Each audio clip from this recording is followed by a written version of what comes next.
Lalu bagaimana pembatasan kendaraan di masa PSBB Ibu Kota? Kita akan langsung melihat bagaimana kondisinya di lapangan. Sudah ada produser lapangan CNN Indonesia, yaitu Rizky Renaldi yang saat ini berada di Jalan Raya Bogor. Rizky, selamat sore. Rizky, terkait dengan pembatasan kendaraan di masa PSBB di Ibu Kota DKI Jakarta, apakah Anda melihat di lapangan di hari pertama ini sudah berjalan cukup maksimal atau justru sebaliknya sosialisasi terkait dengan pembatasan kendaraan ini belum cukup tersalurkan dengan baik informasinya ke masyarakat sehingga masih banyak pelanggar atau orang-orang yang tidak mengetahui? Rizky, seperti apa? Ya, selamat sore, Tiffany. Hari pertama penerapan PSBB di kota Jakarta bisa dikatakan memang masih cukup banyak warga yang belum mengikuti aturan yang diberikan oleh Pemprov DKI Jakarta yang tertulis di Pergub nomor 33 tahun 2020. Sejak tadi pagi saya berada di pos checkpoint Jalan Raya Bogor, tepat di perbatasan DKI Jakarta dan Depok.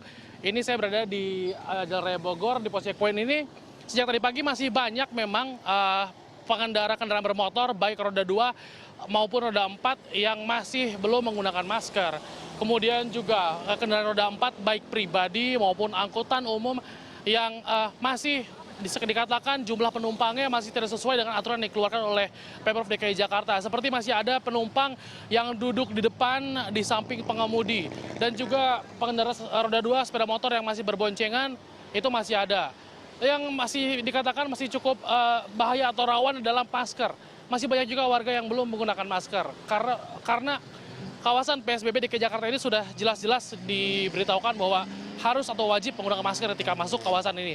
Pos checkpoint ini ada petugas gabungan dari pihak kepolisian, TNI, Satpol PP dan juga Dinas Perhubungan, di mana di kawasan Jakarta Timur ini ada 3 titik pos checkpoint yang menghubungkan kawasan penunjang atau penyangga dari Provinsi DKI Jakarta seperti di Kalimalang, Durensawit itu ada yang ke arah Bekasi, kemudian di sini Jalan Raya Bogor ini jalur akses masuk dari Bogor dan juga Depok. Dan di belakang saya ini saat ini merupakan titik awal masuk dari pos checkpoint di mana pihak kepolisian sejak tadi pagi selalu memantau dan melihat kendaraan bermotor baik roda 4 roda 2 yang tidak sesuai dengan aturan Pergub yang telah dikeluarkan. Seperti kendaraan ada 4 golongan yang dibagi, kendaraan sedan, non sedan, kemudian juga kendaraan roda 2 dan juga bus.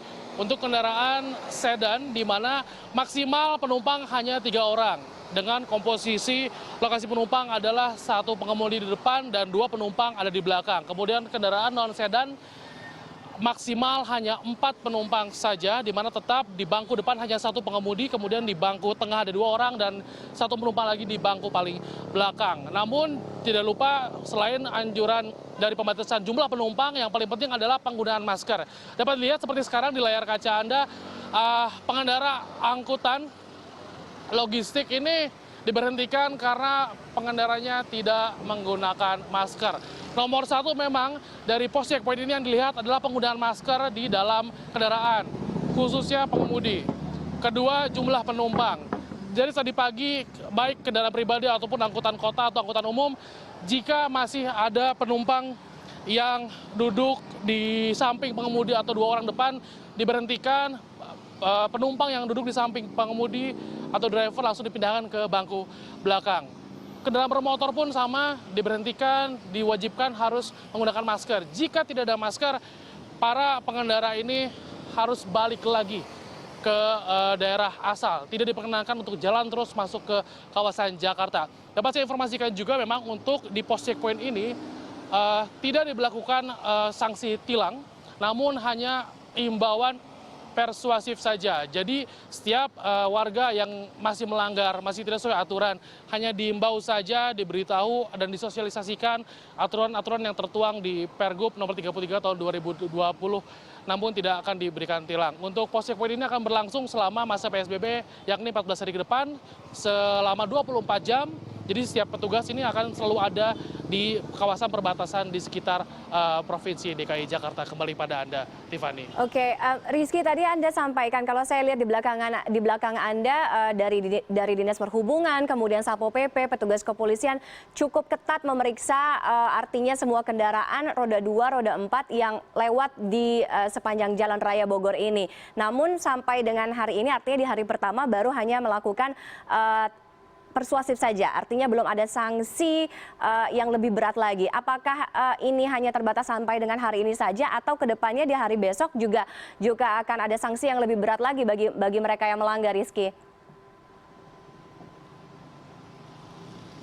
Iya, Tiffany, jika berbicara sanksi atau penerapan aturan yang dijatuhkan kepada para pelanggar, jika tadi AKBP Suhal, Kasat Lantas dari Polres Metro Jakarta Timur mengatakan memang sementara ini atau di awal-awal penerapan PSBB ini masih sifatnya sosialisasi dan juga persuasif dan hanya imbauan saja, belum ada aturan.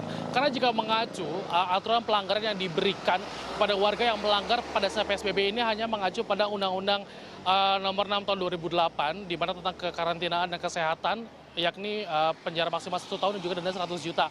Hanya aturan itu saja yang dapat dikenakan. Namun belum ada sanksi jelas yang dapat diberikan kepada pelanggar kendaraan bermotor.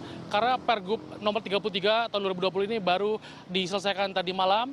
Di pasal akhir pun soal sanksi di situ hanya menjelaskan bahwa pelanggar dapat dikenakan sanksi undang-undang, namun tidak jelas sanksi undang-undang rinciannya seperti apa. Misalnya seperti kendaraan bermotor yang melanggar ini dikenakan pasal berapa. Karena semua pelanggar di masa PSBB ini hanya dipatokan atau hanya dikenakan di pelanggaran pasal di Undang-Undang Nomor 6 Tahun 2008 tentang kekarantinaan kesehatan. Pelanggaran itu bisa dipenjara dengan ancaman pidana paling lama 1 tahun dan denda sebesar 100 juta rupiah. Kembali pada Anda, Tiffany.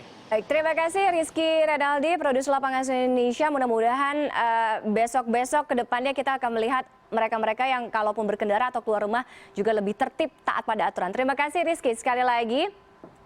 Jadi ini juga pesan penting untuk kita semua, yang Anda yang terutama yang khususnya mau berkendara, pergi keluar rumah, selain harus mengingat jumlah penumpang yang dibatasi dalam satu kendaraan, harus mengenakan atau menggunakan masker. Berbicara